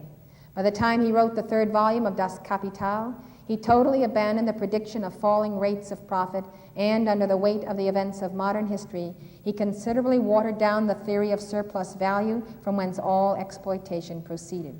Furthermore, he recognized that it was managers and not capitalists who stood at the soul of our industrial system. By the time Marx wrote out one of his last important works, the Critique of the Gotha Program, he rejected numerous other ideas with which he had once been associated, including the idea that labor is the source of all wealth and all value, or that labor was entitled to the full product. History had been proceeding on a course entirely different than he had imagined. Even Engels, who had reshaped the entire doctrine to make it stronger and more suitable for the politics of the day, stated that factors other than economic played a part in history.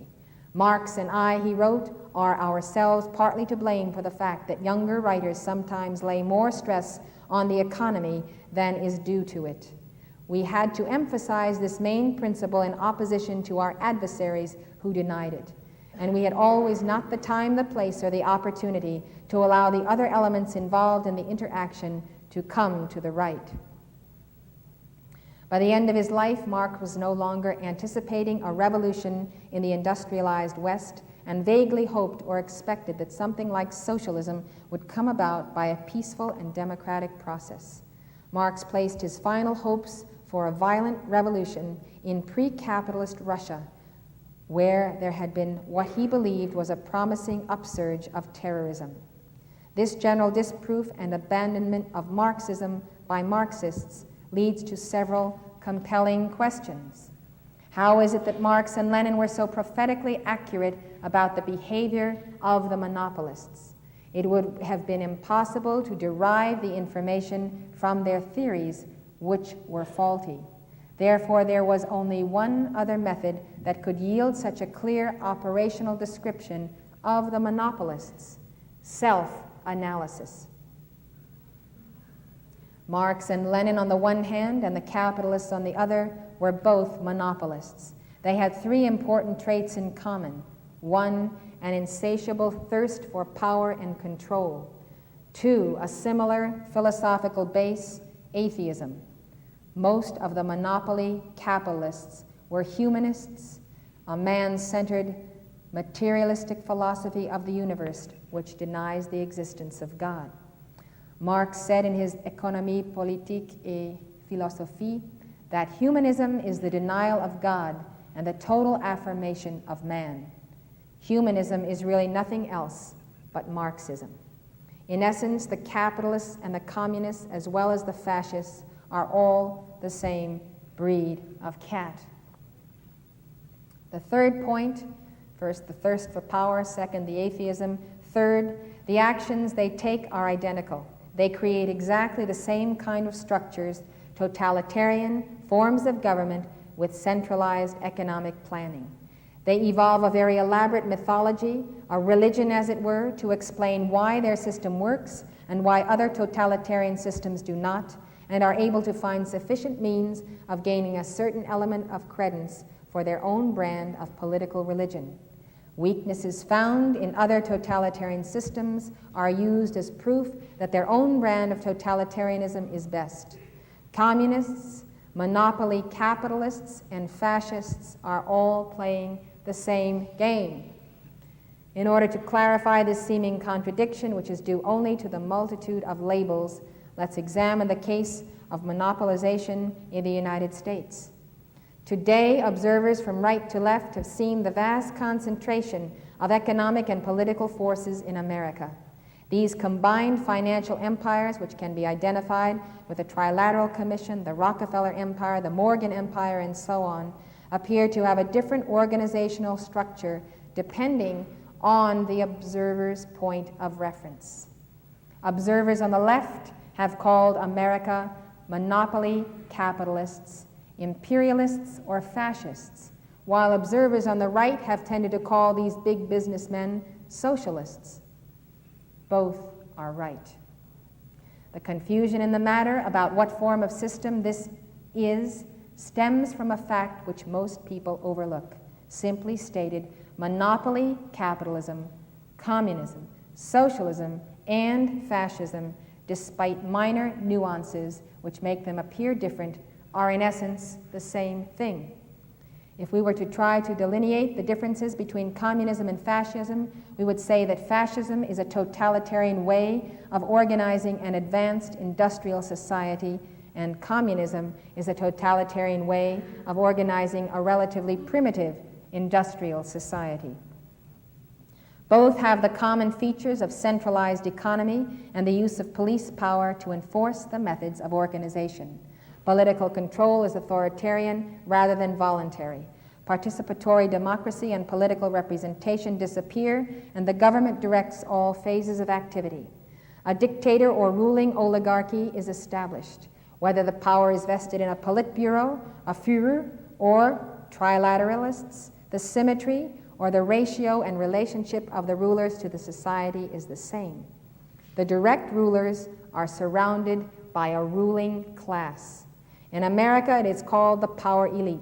In the Soviet Union or China, the new class. It is characterized by its collective control and ownership of the major institutions of society. The Soviets, in order to keep their own society afloat, have appropriated arbitrarily vast quantities of wealth from satellite nations. Richard Barnett points out the Soviets forced the Eastern European countries to buy their raw materials at unofficially high prices. Trade officials in Bulgaria in 1949 and in Czechoslovakia in 1962 were executed for anti-Soviet and nationalist behavior because they objected to the terms the Soviets imposed. At the same time, the export prices of the Soviet Union's reluctant trading partners were set too low. Those same policies still exist today. Besides sharing a similar economic organization, monopolistic systems have a tendency to engage in continual cooperation and in conflict. Détente between the United States and the Soviet Union is a perfect example of this. However, in order to appreciate this entire phenomena, let's go back to the Soviet Union when it was just a fledgling nation.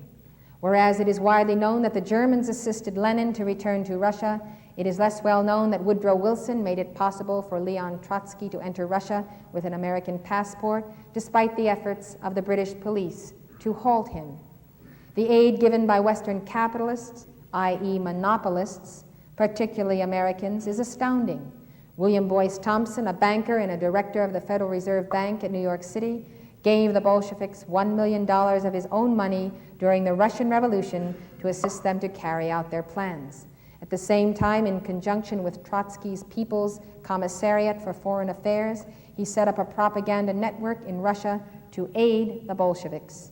Jacob Schiff of the banking house of Kuhn and Loeb is reported to have given Lenin $20 million in gold. The Warburgs of Germany and the Rothschilds of England have also provided financial aid. When food was scarce, the elite sent food to the Soviet Union. Without financial aid and, more important, the diplomatic support by the New York elite, the Bolsheviks may well have withered away in Russia. In return, however, the international capitalists had secured a near monopoly on the world's largest untapped market, Russia, and Russia was a desperate customer. This is why the Western nations, their representatives, turned their backs, did not afford asylum to the Tsar and his family, did not prevent the destruction of that form of government because they anticipated their tremendous income from a Russia that was leveled by revolution. Many of the earlier purchases were placed on an emergency basis. For example, the Morris Company of Chicago sold $50 million worth of food products to Russia in 1920. The value of Western assistance was vital to the success of the revolution.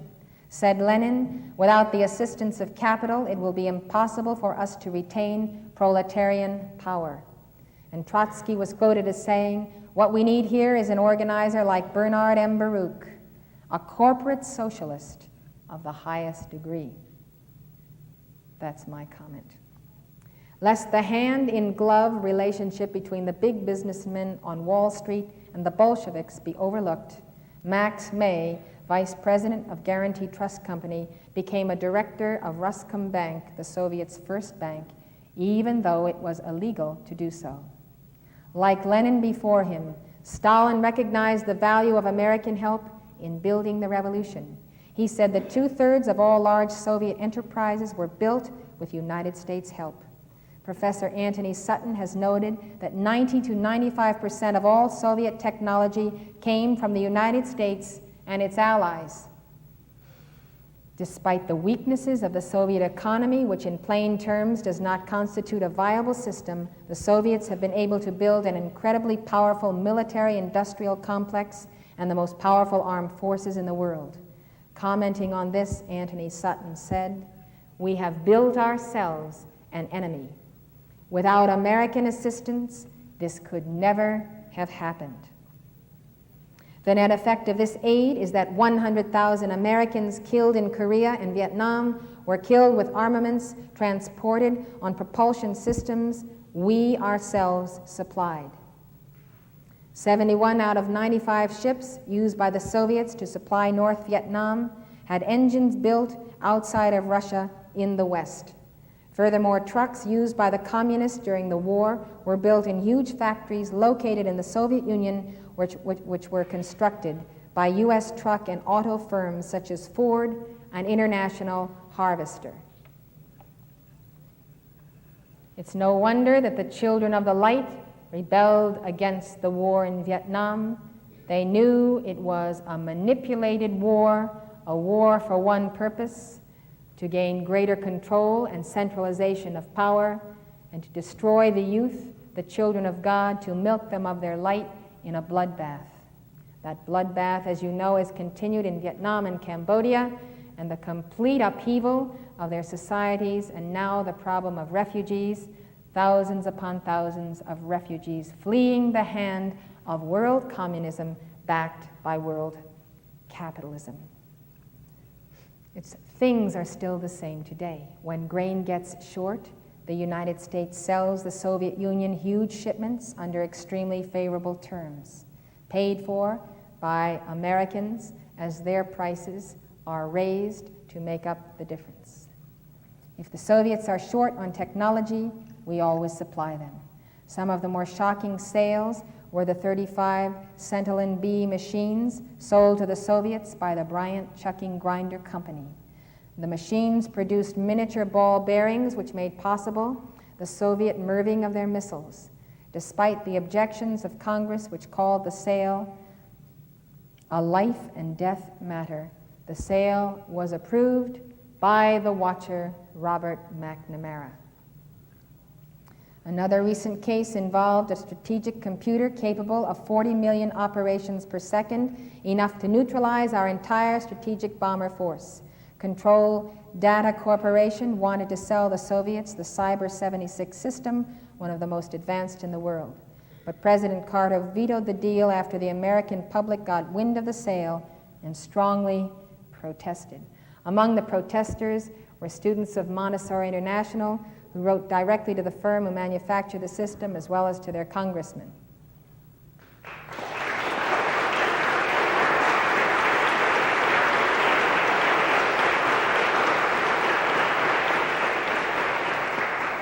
Perhaps the most outrageous part of the support given by our country to the Soviet Union is that our bankers have provided over $40 billion in loans to the Russians to finance these technology transfers and the purchases of our grain. And of course, at any moment, the Soviet Union could simply declare, we will no longer repay these loans, and then the house of cards of Wall Street would come tumbling down. And therefore, it is in the interest of the international bankers to secure every possible favor through our government and Congress for the Soviet Union so that they will remain in a good mood and keep paying back their debts to the banks. This is the case of the Panama Canal giveaway. It is the bankers loaning the government of Panama money, the money not being paid back, and therefore the international bankers looking to the American people to subsidize the canal, given to the Marxist Omar Torrijos, and thus to save its own neck by the turning over of the Panama Canal. It's the bankers in New York who manipulated the giveaway of the canal. The Ascended Masters oppose it because it's the nexus of light, of the flow of energy in the hemisphere from north to south, over the figure-8 flow of the Buddha and the Mother, and the canal is the nexus. The nexus must be a tremendous focus of light to guard not only the canal, but freedom in all of Central America. You see Omar Torrijos supplying guns, along with Fidel Castro, to the Sandinistas, the Liberation Front, coming in to liberate Nicaragua from the imperialist. Instead, we need sons and daughters of God to liberate Nicaragua and every nation from the guerrillas sponsored by the communists and from those who have taken advantage of the free market economy. Now, having built up the Soviet Union into our most formidable enemy, we now appear to be ready to do the same to communist China. Headlines today in the LA Times talk about the loans being secured for communist China so that they can begin immediately to trade with us in the West. And of course, it's been shown again and again that Red China really doesn't have anything that we want or need. But we have everything that they need, and therefore the loan is taking the money of the American people. Our money becomes of less and less value because more and more money is created out of nothing. You get more and more money, so the money in your hand relative to the whole is worth less and less. You get less and less of the piece of the pie of real wealth in America.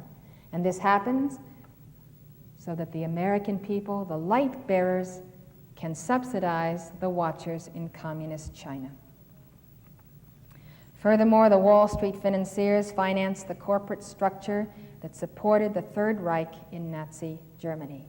Hermann Schmitz, the architect of IG Farben, a mammoth German cartel that at once provided the economic strength for the German war machine and the political support that Hitler needed to bring him to power, borrowed millions of dollars from Dillon Read and Company, as well as other Wall Street firms. IG Farben entered into many cartel agreements with numerous big American businesses, including Standard Oil of New Jersey and DuPont. Rockefeller's Chase Bank maintained friendly relations with the Nazis throughout World War II, as did German General Electric. Our General Electric Corporation even managed to have the German General Electric plants spared from strategic bombing during World War II, even though there is little question about their strategic advantage to the enemy. The power of the international elite. While the blood and sweat of Americans, the whole nation in a national emergency for the war effort, people working in factories, making sacrifices, and the internationalists in IG Farben, in the General Electric Company, are subsidizing the war in Nazi Germany. Why? Because the watchers make money off of war. They make money off of munitions plants. They make money over everything that is bought and sold to further the war, and they further concentrate power. It is to their advantage to create war. The inner reasons are that the massive bloodshed of the children of God exposes the blood. The blood runs. The blood is the carrier of the light of the Christ consciousness of the people. The blood of Christ is in his seed. The seed of God are the children of God. They carry the light in their very bodies. When their blood is shed, the astral hordes, the vultures, the demons, the discarnates, come to those bodies and drink up the light, thereby perpetuating their existence. All those who have been cut off from God are vampires, whether they're in embodiment or out of embodiment, and they have to have a source of light. This is why death is a part of world communism, why there must be war and continual bloodshed. Those in embodiment live off that energy. And if you listen to my previous lectures on Marx and socialism and the death cult, I've explained this very process of Satanism in Marxism. And this is the core of the reason, the release of the energy of the children of God.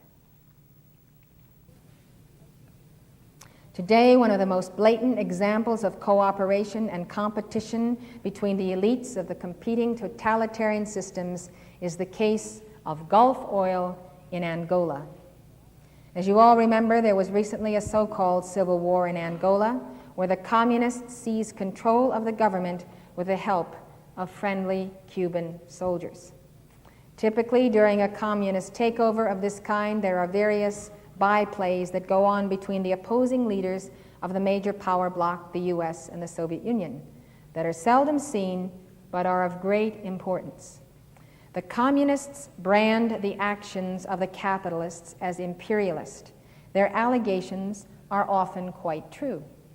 The imperialists feel guilty about their actions, perhaps, but at the same time, they identify with the invading forces which represent world communism because they are aware that the communists will set up a form of government that they would also establish given the opportunity, a totalitarian form of government. The Cubans played a decisive role in the Angola fight, helping to defeat the pro-Western or the pro-freedom guerrillas.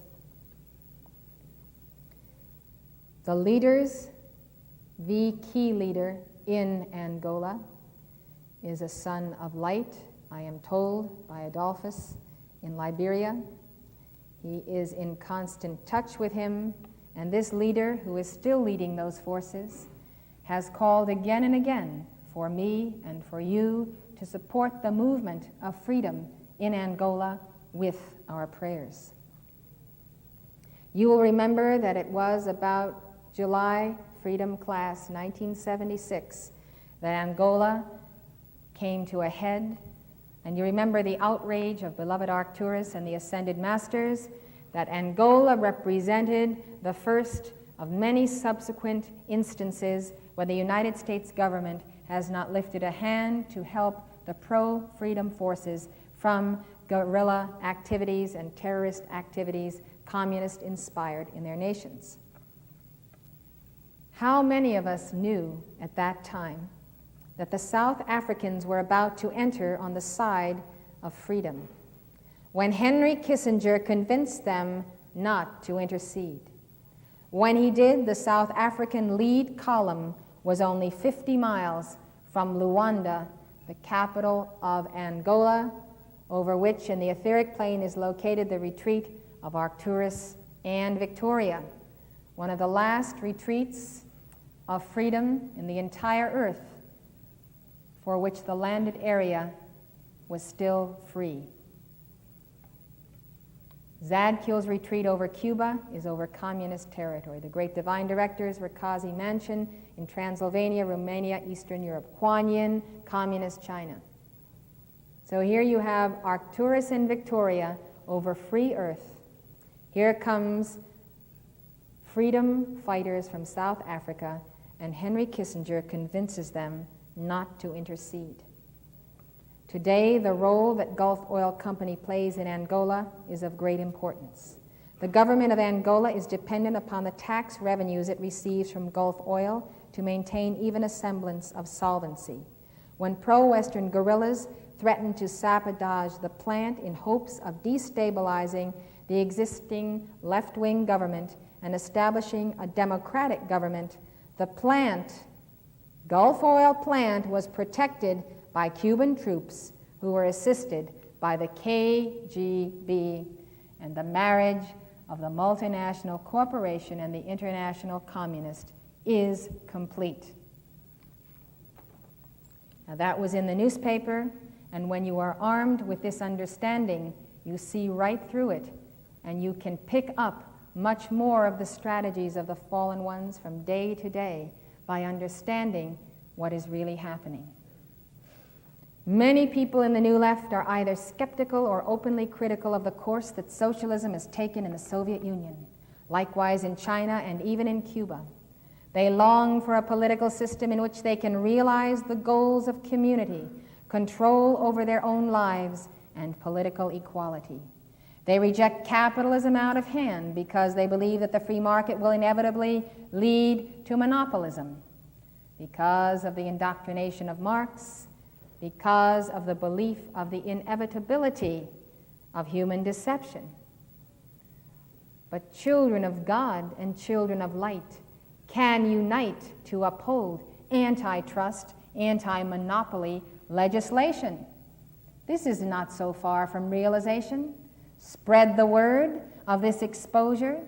Get the sons and daughters of light elected to Congress, and you can reverse the course of this monopoly capitalism. Capitalism, just as the path of initiation, need not be invaded by the fallen ones. They can be controlled by laws and rules upheld by courageous men and women who see that the government shall be upon his shoulder, the shoulder of the Christ in each and every heart.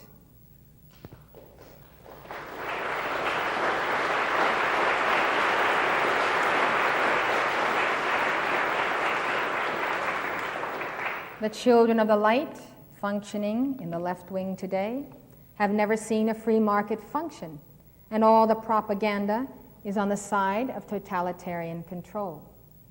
Nevertheless, the things they desire are in many cases the kinds of political and economic freedom which can best be secured by a decentralized political and economic system complete with laissez-faire capitalism, such as found originally in the American Republic.